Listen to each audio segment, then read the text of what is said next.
Welcome to Birth to Boardroom. I'm Natalie, and today we're celebrating women who don't wait for permission, don't wait for rescue, and don't wait for someone else to save the day.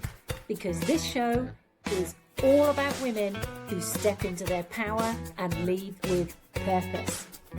Before we begin, I want to introduce you to the incredible woman who is behind this movement, and her name is your host, Deb Kowalski. Deb has helped brands stand out, and now she's helping women do the same. As your host of Birth to Boardroom, she brings inspiring conversations with trailblazing women who turn passion into purpose. Deb has helped brands stand out, and now she's helping women to do the same. As your host of Birth to Boardroom, she brings inspiring conversations with trailblazing women who've turned passion into purpose and are changing the game from starter to success. Before we get going, I also want to introduce myself. I'm Natalie, a strategic leader who blends clarity, creativity, and courage. I've spent my career building high-performing teams, transforming experiences, and reinventing brands across global boardrooms, bringing energy and a signature Friday feeling flair. Deb, thank you for bringing me into this series. Over to you. That powerful introduction and for setting the tone so beautifully. Today's conversation is one I know will resonate deeply with so many women listening. Today's guest is someone who embodies resilience, self-belief, and quiet strength, Julie Capitelli. Julie's a mother, a professional, a survivor, and a woman who has navigated identity shifts, career pauses, burnout, breast cancer, and the courage it takes to begin again without apology. Our conversation today centers on thriving on your own terms, redefining success, trusting yourself through adversity, and honoring every chapter of your life. Julie's topic today is balancing motherhood, career, and self-care while designing a life that aligns with your values. Julie, welcome to the show. Thank you so much for having me. Oh, it's great to have you with us. I'd like to start our episode with getting to know Julie. Julie, tell us a bit about yourself. Sure, I'm a licensed clinical social worker in the state of California. And for the last 2 years, I've been working fully remote, part-time as a network clinician, providing mental health services for adults in the Northern California area. I have 2 sweet little redhead boys and an amazing husband that kind of keep me grounded and motivated and sane through all of life's challenges. It sounds like a beautiful life you have. Oh, thank you. It's busy. Yeah, well, you're a busy mom. You got a lot going on, and that's what we want to hear. We want to hear your story, Julie. We're super excited to listen in here. So your story about thriving on your own terms reflects the reality so many women live, yet rarely talk about out loud. Let's start right at the heart of it. When we spoke, Natalie and I, to you, you've spoken about the importance of not giving up, especially during moments of deep self-doubt. Can you share a time in your journey when self-belief mattered most? Absolutely. I experienced a lot of self-doubt when I was trying to re-enter the workforce after about a decade of being a stay-at-home mom. Every role I've had before 40, whether it's daughter, mother, caregiver, professional, it's all shaped who I am today. I think throughout life's most intolerable moments, you develop the strength to get through it in that time. It gets easier to understand the more challenges you go through and that there isn't another viable option to survival. You just must endure. You must continue and keep fighting for yourself. Yeah, it's quite a balance, isn't it? It is. So I have to ask you this because I found it so interesting what you had said, and I quote you, everything before 40 is research. And I thought that was so powerful. It's so true. It is. I mean, you and I can look back on the 40s, right? I mean, that just spoke to me when you said that. Yeah. Everything before 40 is just research. How did that perspective change the way you viewed your life and career? I mean, I think I've noticed it through my own personal life and as well as my clients' lives that, we're all experiencing life for the first time. None of us are given a book with all of the answers. We have to have life experiences in order to learn from them and find what we want out of life. And I think that takes some time. So trying not to rush yourself, rush your goals, rush your happiness, knowing that there's plenty of time to change it if you're unhappy with where things are right now. And that, when we don't necessarily meet certain timelines, it's not a personal failure. It's just human development. We're all on our own journeys and having to kind of develop our own sense of self. Mm-hmm. Very I much so, just, 100%. it's so interesting because when you said that, there isn't a book, and I'm like, would I like the book? Would you like the book? Because actually, Probably. nobody wants that book, right? Yeah, you have to find your own life experiences to draw from, I think, to make it count, to make it feel like success. Mm-hmm. 100%. I say burn up that book. Yeah, I'll say that too. There's not a textbook in the world that could give you the direction. exactly. There is not. You're on your own path, right? It's so true. Wonderful. So you and I talked with Natalie about writing a love note to yourself. So before the show, I asked you to prepare something deeply personal. If you could speak to the woman you were during those identity shifts, what would you say to her now? Oh, I just feel for kind of every moment of that, person's life leading up to this, because I think we all have different challenges and we put pressure on ourselves that's not necessarily deserved or beneficial. But I tell her to be gentler with herself, not be so hard.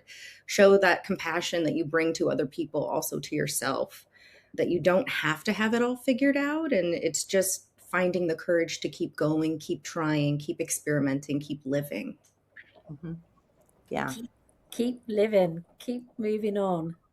Yeah, keep pushing. So incredible. And I love what you said about being gentler to yourself, be a bit kinder, because we are our own worst critics, right? It's so true. And us It's women, for some reason, are our worst critics. We beat ourselves up. we are trying to be so much more hypercritical and judgmental of ourselves, and that, yeah, it's hard. We don't need to be. We can be our biggest cheerleader instead of our biggest kind of enemy. Yeah. Love that. That should be in the book. If you ever buy that book, that we Write the decided book. to burn up, that should be in the book. I'm gonna talk or get you to talk to a little bit about your identity and motherhood. So, how did stepping away from full-time work to raise your children impact your identity and confidence? It's a tough one. Sure.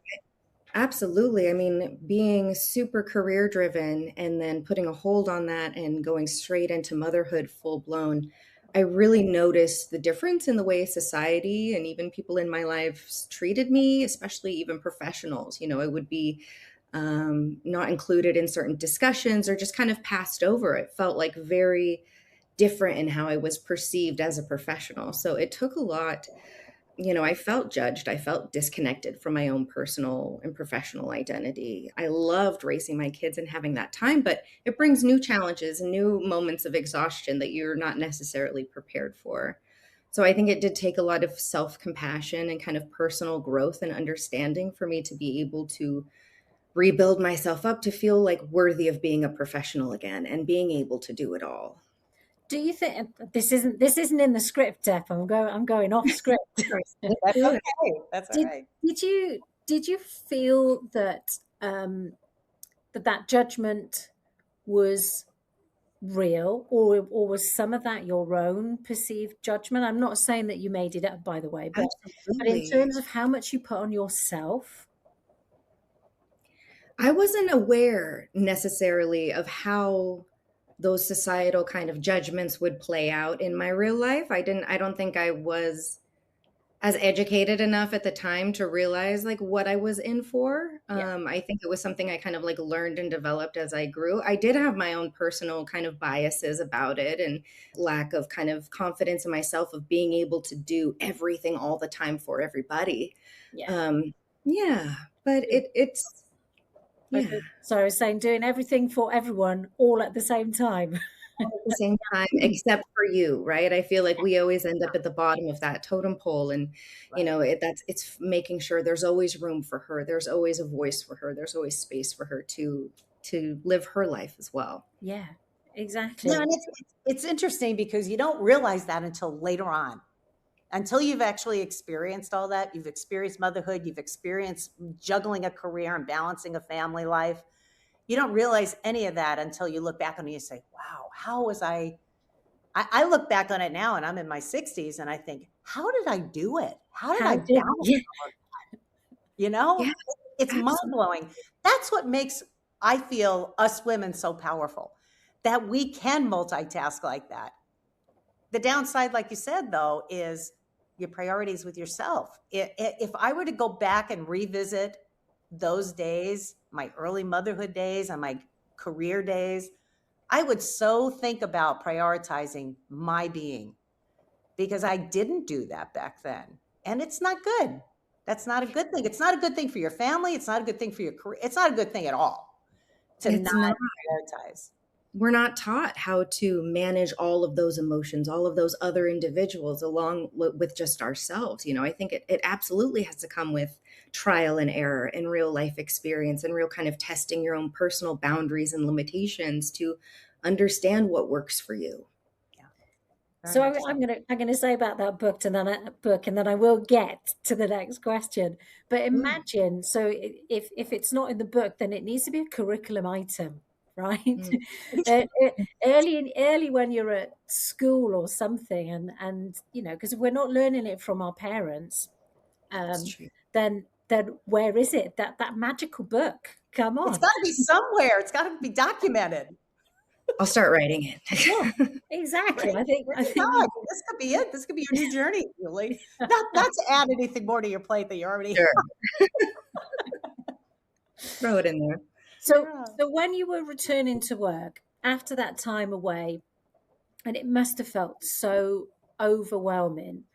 What's the mindset shift that helped you to make that transition? What was your secret sauce? I think there was a Taylor Swift song at the time that had a lyric of like, you're good.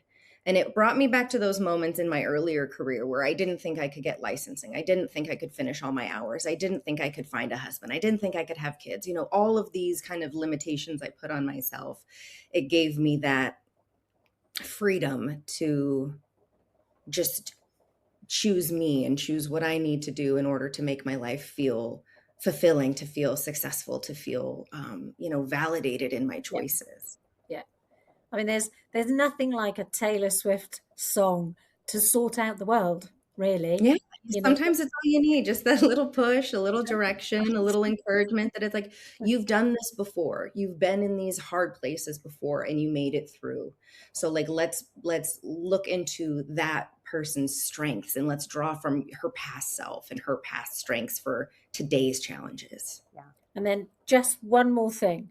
So was there a technique that you used to help, like, to just, I don't know, calm your mind, and like, were you doing meditation or anything like that? Was Oh, there it's a good anything question. specific? Well, I think like acknowledging that I was having a lot of negative self-talk. So whether that was like self-imposed or coming from societal pressures and things like that. Like I had a narrative in my head that like I wasn't good enough. I couldn't do it all. I couldn't manage everything. It was too overwhelming. And so it was really having to reframe all of those, kind of negative thought loops into a positive outcome, something that I could work towards, something that could motivate me, something that was encouraging and not just keeping me kind of stuck in this self-loathing. Gave me an opportunity to find that freedom again and to connect with my former self that I had so much pride and love for, that was kind of neglected for a while. So when did that happen for you, Julie? When was that magic moment that light bulb came on? I don't know if it was a magic moment or it was just like an accumulation of experiences that led to like an agent for change kind of moment where it was like, things aren't exactly right. I feel like I could benefit from these other things. I feel like I could be connecting to my whole person by experimenting with all of the aspects of my person and not just limiting it to like one box at a time. Interesting. Okay, everyone, let's take a moment together. We're at the halfway point, so whatever you are right now, pause. Take a breath in.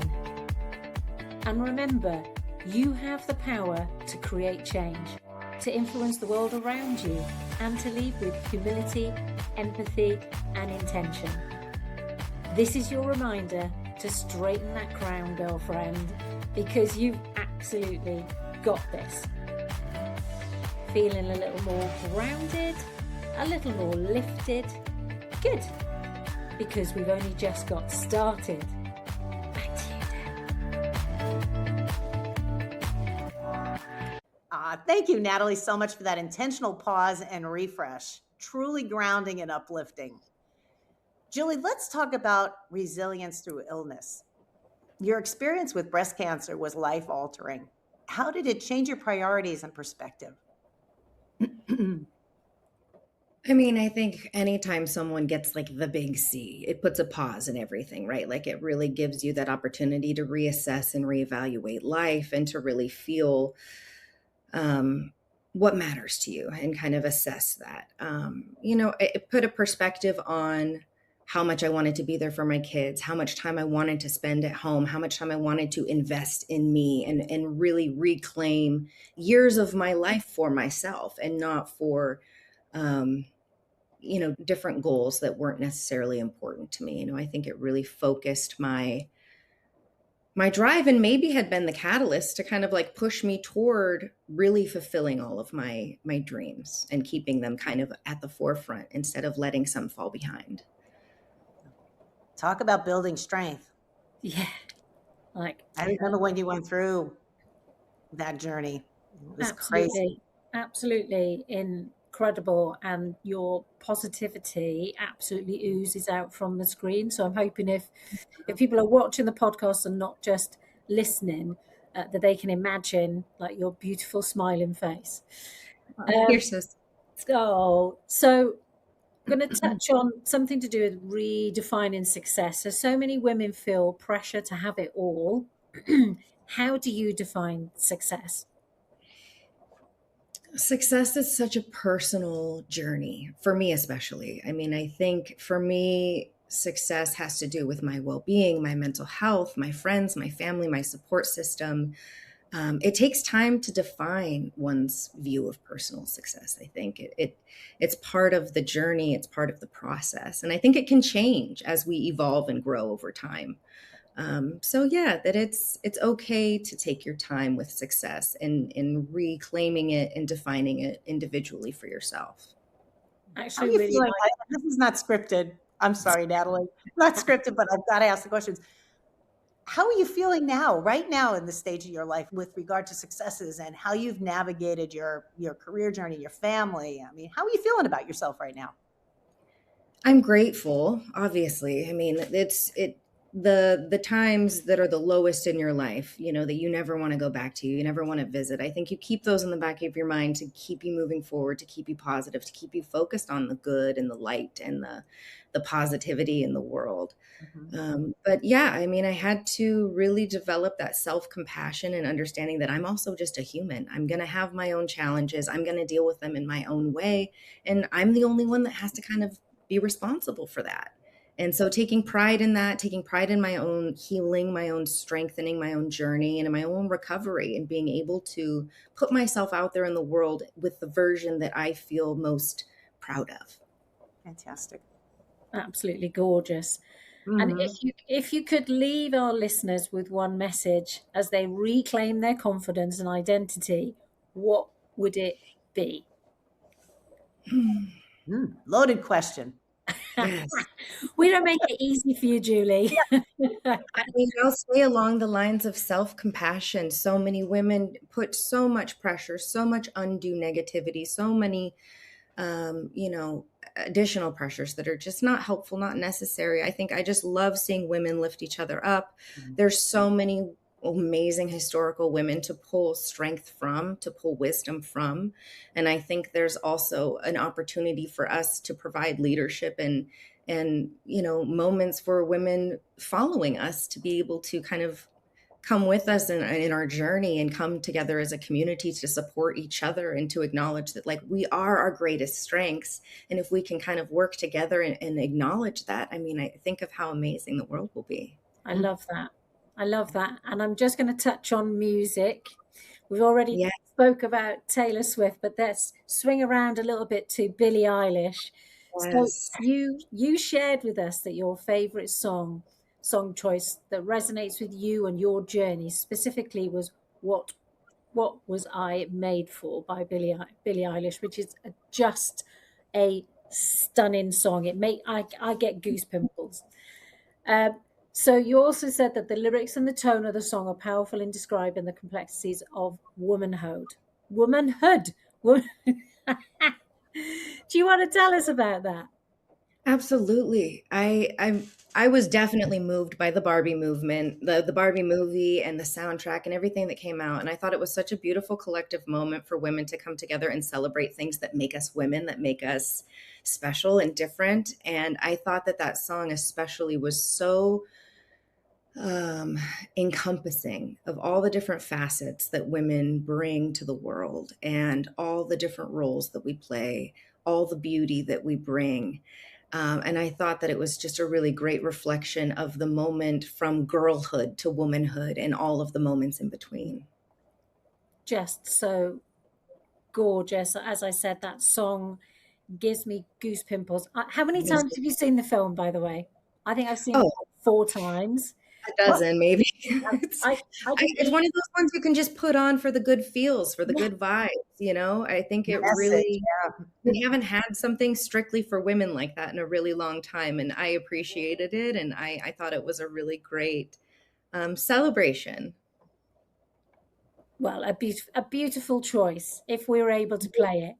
Yeah, Yeah, we would have it on right now, wouldn't we? You're just going to have to imagine, okay? imagine It is it. playing, and I'm almost wearing pink just for the occasion, or rather, Yeah, I wear pink every time. So, I love it. Louis, thank you so much for your honesty, your courage, your heart. I mean, this conversation matters. And so many women out there, our listeners, could so resonate with everything we spoke about with your journey that you're on right now. So many women could resonate. You're my niece, and I know you very well. It makes me so proud to be your aunt and to see you living your life so positively, the loving human that you are, and how you've got this amazingly wonderful family. Your boys are so adorable. And Anthony, of course. Thank you so You've much. got such a great journey and your career. I mean, you're balancing everything out so beautifully. And you would never know that you've got all these things going on in your life, with the cancer struggles and everything else you had going on, that if somebody were to meet you in the street and not know you, they would never think that you had all these directions that you've been going. You've got all this stuff happening in your life because you're so very relaxed and just a very, how do I say it, Natalie? Help me out with some words. so I would use the word beautiful. Like literally, I think you ooze such a kind nature, and given everything that you've been through, the words that you use, you say that you feel grateful, and looking at your family with your Aunt Deb, who's here, part of the interview. It's just gorgeous. So I feel very privileged to have been part of the interview. I would use the word brave as well, which you probably won't like. But Oh, I do. I mean, I'll take all these affirmations are beautiful. Thank you, ladies. My goodness, you just made my week. Brave is a top word. Yes.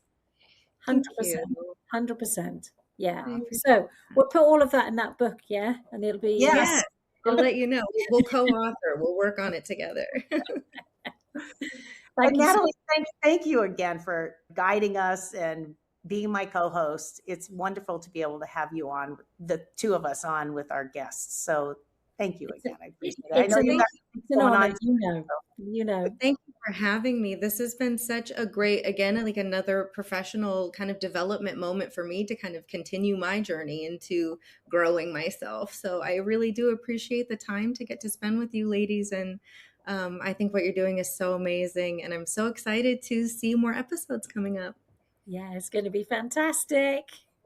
Is. Tune in on our first 3 episodes, Julie, when you have a minute.